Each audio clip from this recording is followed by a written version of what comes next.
Arnis is the national martial art and sport of the Philippines.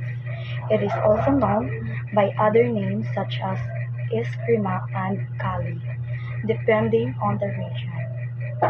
Arnis originated before the Spanish colonization of the Philippines.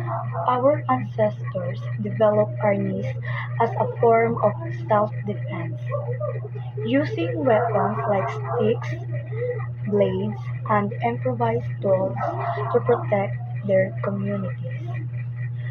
When the Spaniards arrived in the 16th century, they banned the practice of arnis because they feared rebellion. Because of this, Filipinos disguise arnis as a form of dance, often practicing it during fiestas and cultural performances. This helped preserve the art secretly. During the American period and after independence, arnis slowly gained recognition again. In 2009, arnis was officially declared the national martial art and sport of the Philippines through Republic Act No. 9850. This law helped promote arnis in schools and national competition. Arnis is more than just a martial art. It is a symbol of Filipino identity, bravery, and resilience. It reflects Filipino values such as discipline, respect, courage, and self-control. Arnis also shows how Filipinos were able to preserve their culture despite colonization.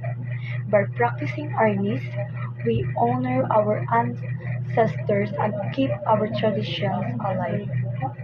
In physical education, Arnis plays an important role because it helps develop physical fitness, mental focus and discipline, and self-defense skills. Arnis is included in the MAPI curriculum because it promotes holistic development, not only physical but also mental, emotional, and cultural awareness. It also encourages students to appreciate Filipino heritage while staying active and healthy. In conclusion, Arnis is an important part of the Philippine history, culture, and education. It teaches us how our ancestors defended themselves, preserved their identity, and passed on the valuable life skills. By learning Arnis in school, we are not only exercising our bodies, but also strengthening our national pride. Thank you, and that's all.